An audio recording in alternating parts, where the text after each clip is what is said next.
got started a long time ago in open source, and it really is a 501c, a bona fide one, folks. MUFON is, and we're here to serve. And so, if you want to join, please go over there. You can I do it for $7.89 a month, and there's 5 and 9 and 10, and then you can join the PR and give money for $20. So we just help. That's what we're doing, is helping. Now, we can talk about Jan Harzan, which you ladies may have missed, but Jan's got over 60 years in the UFO business and has helped way back when we had NICAP that I can remember, where there was Don Berliner there in D.C. and Jan Maccabee. Jan Maccabee's another Jan, her husband, Dr. Bruce Maccabee, and he's been on here and helped Janet and I start the ACO Alien Contact Organization, and Suzanne's come in to help with Ace Folklife tomorrow night. But Jan Aldrich, now, with all these groups, do you remember you came on the scene out of Washington, D.C., and I know that Dr. Bruce Maccabee was training at the CIA facility and helping people learn about UFOs. But your role, you were a child, and I'd like you to tell your story to Janet and Suzanne and all those listening, because you were just a kid at NICAP, weren't you, 15 or 16?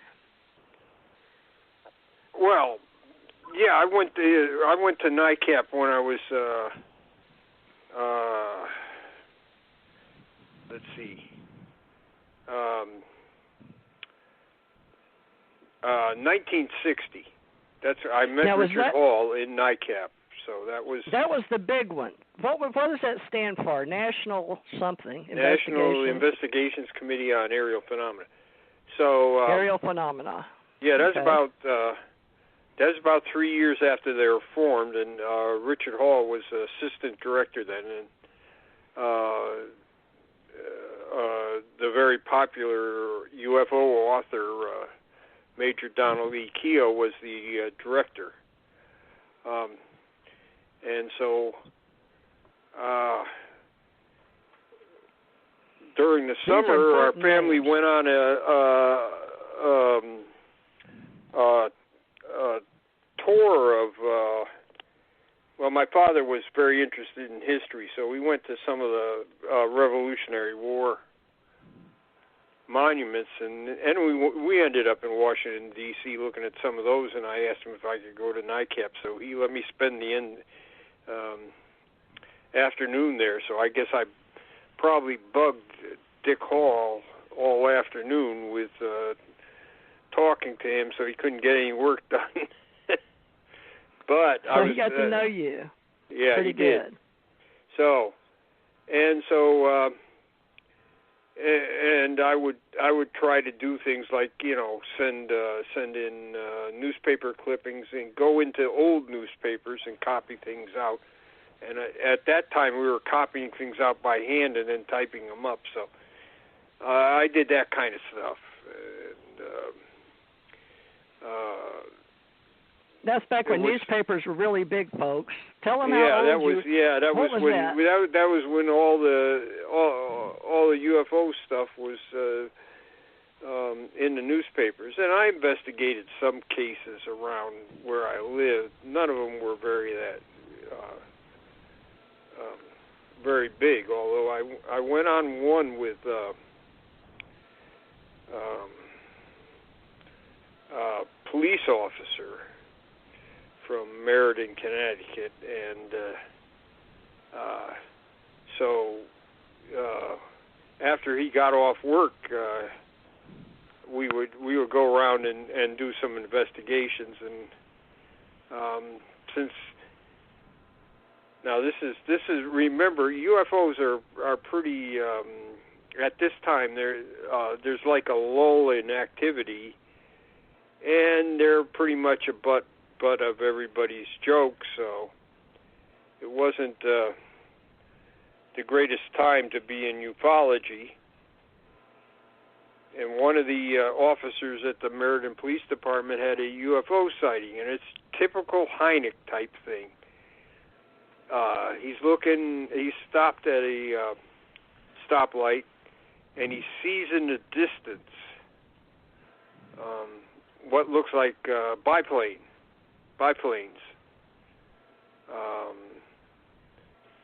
4 of them, and they're coming towards him, but at a great distance. As they get closer, he sees they're not biplanes, they're triangles. And they're very low, and as he watches, they turn and zoom away. And so he went in and made a police report. and of course, all the other officers gave him grief and had a good time at his expense. But the fellow that I was with, Terry Murphy, he got a copy. So I sent that into Nightcap, and that was like being a hero at the time because, like I say, it was a slow time for UFOs. So. Well, I imagine Janet and Suzanne will have a lot of questions for you, folks. This is a historical event today. It's July 17th, 2020, and we're making a oral story archive, and we've been very fortunate with Jan Aldrich to have a lot of the history of all our groups, since I've been alive, and we do cover some prior Majestic 12 and Stanton Friedman, and a lot of other people we can mention names that we've done in the past. But Jan Aldrich has shared a lot of his history, and we can have you go back and look at the archives. But, Jan, what would you like to talk about? Because Jan had asked an important question to get the ball rolling on our narrative. We're the boomers, folks. We're the ones that were alive during a lot of these things and lived through the time. So we pretty much can tell you what we encountered and then what we actually can remember and what we stored in archives or read in newspapers or we're actually experiencing. But the most important thing is to get Jan here.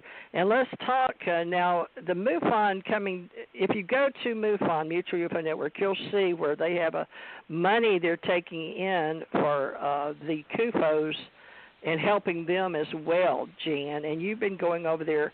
And at one time, why don't you share with Janet about the 2 groups or the 3 groups, and I know she'll like hearing the Robert Bigelow story, and I've got a little part of that myself on this with him and Stan.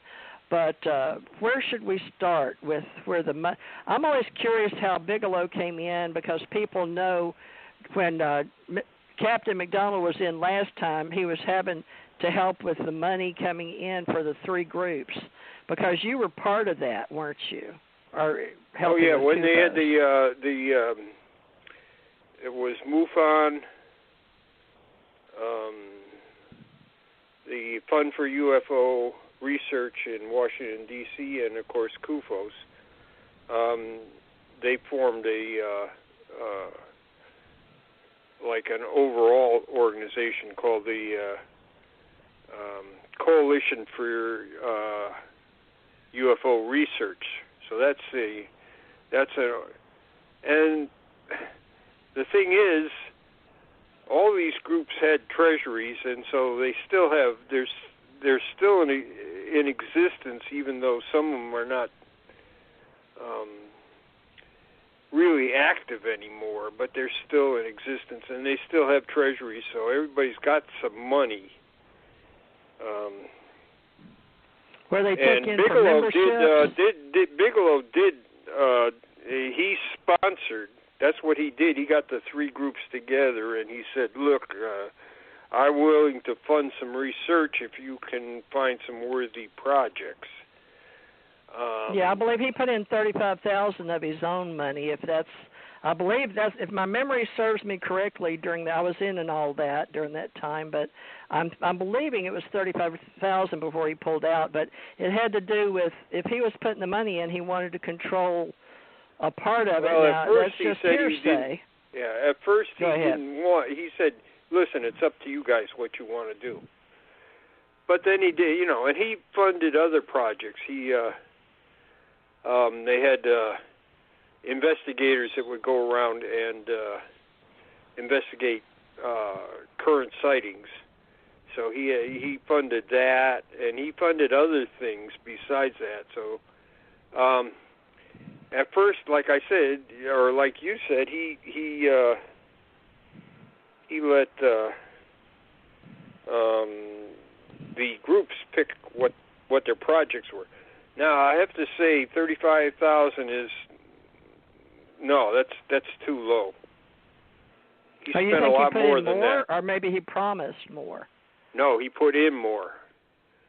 Okay, so how do we have access? Is that public knowledge? Because this has been part of the controversy among all our groups that we've been a part of, our investigators. Because I got more. I got around 30,000. Oh my goodness! Oh, okay. And Nicole got 10,000 to finish off the UFO evidence number 2, and there were other. Goodness.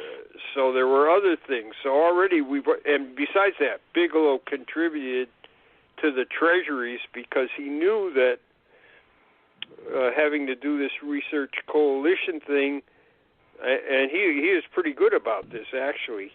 He knows, hey, I can't give you, if I give you money for grants, but then you have to administer them, that costs you money. So he gave the groups money to help administer the grants. So already we're way ahead of 35,000. Wow! So that you got almost 35,000 yourself then, just by it yourself alone. Right. So, and my thing was I was going to travel. Today we don't need to do what I was doing, but then we didn't have computers with everything, computerized. So what I did is I traveled through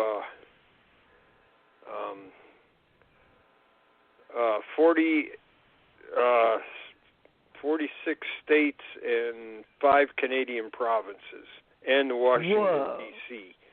So for 2.5 years I was on the road almost constantly, going from one place to another. So like I started off in West Virginia, went to Kentucky, Tennessee, Arkansas, Illinois, and I went out to the far west, so Washington, Idaho, Oregon, across Canada, British Columbia, Alberta, Saskatchewan. So, and what I would do is stop off at state libraries or legislative libraries or historical societies and check newspapers. Now, my project was to find stuff for 1947 and redo the find more information about the wave of 1947, which was really big, and people think that it's all about UFOs at a distance, but they're not. There's just like everything that you have today: landings, electromagnetic material, people being injured or physiological effects, being blinded by UFOs, or being one guy who was having has a heart problem. He was UFO flew right close to his home, and he had problems. His wife could attest to that because she was a nurse. And most of the things you find today, there were landings and all these other things you find today. You find in 1947. Now, Barry Greenwood, where does he come into play? Does he do 47 forward or CUFOs only, or did he get assigned as one of the investigators? And do you know who was lead investigator under Robert Bigelow? I haven't done a complete research project or a complete investigation or followed the money either. So you probably have more data on all the various groups. The 3 groups supplied their investigators, but Walter Webb was the investigator, and him. That's probably what started the whole thing about the coalition and Bigelow splitting, because Webb